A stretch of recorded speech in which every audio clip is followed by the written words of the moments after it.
Welcome back, everyone. Happy birthday to Abraham Lincoln, who has to be part of the Mount Rushmore of presidents, right?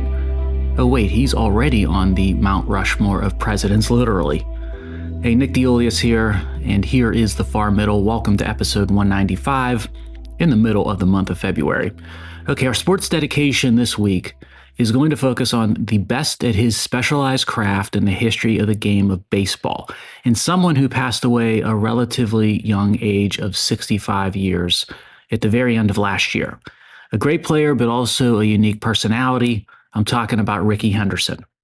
He was undersized, especially when you compare him to the big name players of today, but he definitely had an outsized branded image that was curated into the minds of baseball fans who watched and followed him. Those wraparound sunglasses, the way he would always refer to himself in the third person, and when I say always, I mean always. And one of his most effective tactics was his smaller, compact size coupled with his crouched batting stance, created a really small strike zone. Every baseball fan has that visual of Rickey Henderson crouched into a little ball as he's awaiting a pitch. And that didn't serve or leave much of a strike zone for pitchers to work with. The great sports writer Jim Murray, he once described Henderson's strike zone as smaller than Hitler's heart. There's a great phrase from the great Jim Murray. And that's what helped Rickey Henderson get him on base, helped him draw walks, helped him get hits. But then it put him in a position once he was on base to steal bases and score. Now, speaking of hits and stolen bases, Rickey Henderson excelled at both. So statistically, he's clearly in legend status.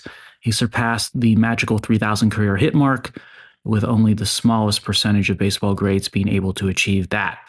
But he also achieved even greater things beyond surpassing the 3,000 hit mark. Henderson also had power at the plate. He hit 3 homers shy of 300 home runs in his career at 297. Amazingly, 81 of those home runs were leadoff home runs for the game. And he is the sport's all-time leader in unintentional walks, accumulating 2,129 in his 25-year career. And of course, he is the all-time Major League Baseball record holder for stolen bases at 1,406. Most baseball historians consider him to be the greatest leadoff hitter of all time. His numbers that were just covered sort of prove that. He could get on base with a hit, he could be patient and take the walk to get on base, and then once on base, by either method, he was sure to do something with regard to running the base paths or stealing bases. And what's even more impressive is considering that everybody in the stadium, they knew what Rickey's intentions were once he got on base. It wasn't a secret that he was going to attempt to steal, yet no one seemed able to stop him. I came across this stat around the time of his death that I posted on social media. He went 0 for 0 in a game because he walked 4 times. But in that game, he stole 5 bases and he scored 4 runs. That sums up the greatness of Rickey Henderson. And in today's game, he would have been even more of a threat to steal bases. The game today limits what pitchers can do in pickoff attempts and pickoff moves, and the bases are slightly bigger, which means that the distance to steal a base is a little bit shorter than when Rickey roamed the base paths. And that little bit of an advantage could make a huge difference when it came to what Rickey Henderson would have been able to do with that shorter distance. He played for a lot of teams over his 25-year career, I believe 9 total. Heck, he played for the Oakland A's over 4 different periods of time. Imagine that. And he was on base for the Blue Jays in the 1993 World Series when Joe Carter hit his epic home run to win the series for Toronto. Now, I said Rickey Henderson was a character. Here are 2 of my favorite Rickey Henderson stories, and there are many to choose from. First is the $1 million check that he received as a signing bonus from the A's. As Rickey put it, when you're a kid, you want to be a millionaire. And at the time, I got a signing bonus for $1 million. I go, wow, I'm a millionaire. So I'm going to frame this here check. And it put it up on my wall when I became a millionaire. Now, that's what he did, literally. He didn't bother to sign and deposit the check. So the Oakland A's accounting team, they finally called him and they asked, hey, Rickey, where's the check? And Rickey told him that it was hanging on his wall. So the A's asked him if he could take it down, go cash it, and then put a duplicate in the frame. He agreed, and the story is now legend. Okay, one more Rickey story. one with a biblical twist. Legend has it, one time somebody, maybe a teammate, quoted the Bible verse John 3:16 to Rickey Henderson. Rickey's response was, and remember, he always spoke in the third person, Rickey don't want to hear about John hitting 3:16. Rickey's hitting 3:30. In his Hall of Fame acceptance speech, here's what he said. When you think of me, I would like you to remember that kid from the inner city that played the game with all his heart and never took the game for granted. Hey, let's remember him that way. A belated rest in peace and far middle dedication to Rickey Henderson. Let's make a connection from the unique baseball great of Rickey to the unique literary great of Ayn.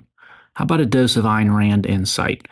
And I get a lot of inbound questions about how the far middle came to be, or maybe what I hope to achieve with it now that it's been up and running for almost 200 episodes. Came across something in a Rand essay recently that sort of speaks to the answers to those questions. And this was an essay of hers from the early 1960s, where I believe she was discussing the presidential election back then and her views of Republican candidate Barry Goldwater. What got my attention wasn't her views on Goldwater or that election, as interesting as they were. Instead, I was fascinated with her views on advocacy and on civil and civic discourse, things that are in the, I'll call it, mission DNA of the far middle. She pointed out that, quote, nothing is as futile as a movement without goals, or a crusade without ideals, or a battle without ammunition. A bad argument is worse than ineffectual. It lends credence to the arguments of your opponents. Half battle is worse than none. It does not end in mere defeat. It helps and hastens the victory of your enemies. Well put by Rand. And indeed, we share a duty, don't we, as Americans, to engage in public civil discourse. But to make it count the right way, we've got to be well prepared with our positions. Now, Rand went on in that essay to opine that it has been a long time since we have had a really good debate in the United States on the fundamentals of our society. A savage conflict between the parties on ideological grounds cannot be avoided now, but it can have some real advantages. Ideally, the purpose of an election is to clarify and not to confuse the issues, to destroy and not perpetuate illusion, to make a little clearer what we are and where we are. Now, as I said, that was from the early 1960s, and just think about how relevant it is today and how relevant it was during the 2024 presidential election.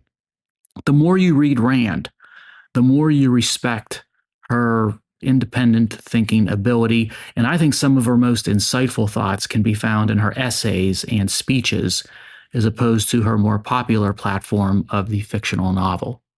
Allow me to give you a current example of what Rand was talking about as our next connection. I'm going to use a recent news story in the Wall Street Journal by an elite reporter, and normally quite a good one in my opinion. And I'm not going to mention his name because I don't want to unduly criticize him for a bad day or a single bad story. But there is an important illustration here that bears discussion. Now, this article talked about how President Trump's threats of tariffs on oil imports, how it might be a bad idea. And it uses some fairly common arguments and beliefs to make the case. Unfortunately, the logic in the story and the rationale that it applied, they were not well thought out. Using Rand's terminology, the story offered up a bad argument. Now, here's why.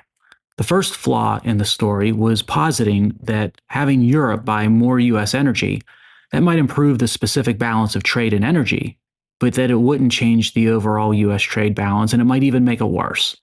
Well, that's nonsense, and any rational person that's got a basic understanding of economics knows that going from an energy importer to a net exporter position, it's one of the most effective ways for a nation to improve its balance of trade, whether it be to shrink its trade deficit or to grow its trade surplus.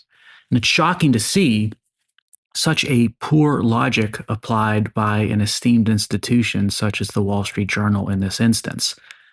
The second flaw in the story was pointing out that today the type of oil that can use or can be used and where you buy it, it has to do more with shipping costs and what type of crude a refinery is best designed to process, meaning that tariffs on oil imported to the United States or wanting Europe to buy more American energy may not fit well with the existing constraints of transportation logistics and refinery design. And that is true as things sit today. But the reason that is true is because once the radical environmental movement got a hold of American energy policy, the bureaucrat made it nearly impossible for new refineries to be built in the United States and for new transportation infrastructure to be constructed within the United States and globally, particularly with respect to things like oil and natural gas. Now, if government is now being seriously reformed and told to get out of the way of the private sector, then many of those existing bottlenecks that were created by regulation and policy driven by ideology, they're going to quickly be addressed as private investment flows to debottleneck current constraints. And that's going to allow American refiners and American energy producers much more flexibility and optionality with respect to utilizing domestic energy and exporting surplus domestic energy. Ignoring that reality, that borders on professional malpractice by the business journalist. There was a third flaw of the story, and I think this one was, in some ways, the most absurd and somewhat comical. It points out that even if the United States can sell Europe more natural gas, let's say, it may not want to, because in 2021, American industrial groups lobbied the Biden administration to keep natural gas here at home for their own use. Really? Yes, that was true. But what the journalist failed to mention was that those industrial groups were specifically the ones that buy American natural gas and thus are interested in keeping the price as low as possible and the supply as high as possible. It's their own self-interest that would never want to see any domestic natural gas being exported. But I can assure you that those very same companies and industrial groups, they would completely go berserk if the same thing was asked of them, to cease from any exporting activity for their product to keep the price of their product low domestically. So to proffer that as rationale is quite disingenuous. I've had an increasing level of concern about bias and lack of rigor and logic that's found in today's business media, especially when it comes to the arena of energy and the arena of climate. This story in the Wall Street Journal provides, unfortunately, yet another example. I'm going to have much more to say about this beyond the podcast platform soon in 2025, so please stay tuned, and I will definitely keep you informed. How about a connection from a great thought leader of the past, Ayn Rand, to a thought leader of today, and a dual connection from the malfeasance of the elite journalist writing in an elite newspaper that we just discussed to loss of confidence in elites by the American public. Read an essay by Kevin Roberts, who is the president of the Heritage Foundation. The title was Populist Conservatism and Constitutional Order. It's a quick but fascinating read. He started out by pointing out that since the end of the Cold War, both Republican and Democratic administrations have cumulatively made America materially richer than we were in 1990, at least on paper, but that they've also made America weaker militarily and strategically, and also they've put us in very difficult, challenging fiscal sort of straits with our debt levels and deficits. And the value system of what it means to be American, that's been allowed to be vilified and ridiculed, which means that public trust in once respected institutions controlled by elites is sitting at an all-time low. That holds true for political institutions, scientific ones, media, academia, and even religious institutions. Meanwhile, populism is on the rise, especially populism with a conservative flavor. Now, part of the reason for that is that the left has rejected populism and it now embraces big. Big what? Well, as Roberts put it in his essay, big government, big business, big banks, big tech, big pharma, big labor, big ag, big media, and big entertainment. The elite embracing big has failed America and Americans now for over 30 years. Our fiscal situation I mentioned, that's a mess. Crises from the financial to the pandemic exposed ineptitude of the elite institutions. Think of just the COVID pandemic, where the government, through the bureaucrat and bolstered by the media, censored and demonized anybody that would dare question or challenge the official policies and tactics, even when those policies and tactics proved to be worse than useless and completely false. Government institutions have now been weaponized to engage in lawfare and partisan sniping, tit for tat. We surrendered secure borders, and the family, as a traditional unit, is facing some tenuous times. And oddly enough, All these inept moves brought to us by the left over the last 3+ decades, and all of the organizations controlled by the left, all those bigs, so to speak, they're either funded by taxpayers or enabled by the bureaucracy that supposedly works for the taxpayers. So the path to reform is pretty self-evident. It's the citizens and taxpayers using the power of the purse and the power of the ballot box. And maybe we saw the start of that last year with the election. Time will tell if it's a legitimate chance to reform or if it's just a case of meet the new boss, same as the old boss. The Roberts piece had a quote from Gustav Mahler that says, "Tradition is not the worship of ashes, but the preservation of fire." That's been true since the Enlightenment, through the time of Ayn Rand, and true to our modern time of today. And that's why I publish The Far Middle, and I hope that's a reason why you tune in. As we wrap up episode 195, let's discuss an individual in the musical world who, like Rickey Henderson, was, or actually is, a great, and one that also offers quite the outsized personality. A while back, I wrote a piece that you can still access on nickdeolius.com. It's under the commentary section, that attempted to rank in order the 10 greatest rock guitarists of all time. And at the end of that essay, I also listed in no particular order the next 10 that just missed breaking my top 10. I received a lot of feedback, pun intended, on that piece, and one of the most popular questions within that feedback was how I could exclude Joe Walsh from that list. Certainly the extended top 10 that almost made the top 10 cut. Now, that's a great question. Frankly, one that's bothered me since I published that piece. So as we conclude episode 195, I do want to spend a few minutes to pay homage to the great Joe Walsh. Most people associate Joe Walsh as being part of the Eagles, and that's understandable considering that the Eagles are one of the greatest groups in the history of rock and roll. Yet Joe Walsh achieved a lot of other notable accomplishments in his career besides the history he made with the Eagles. And to overlook those other accomplishments, that's a mistake. Back in 1968, he was the center of the James Gang, and then in the early 70s, he left the James Gang to form the group Barnstorm, which ultimately became just Joe Walsh. If you want the best feel for Joe Walsh outside of his work with the Eagles, I suggest you give his solo album, So What, a listen. It's just over 50 years old, and it would be best described as a country rock album. It was a big success for him at the time, and he enjoyed a lot of critical and peer praise.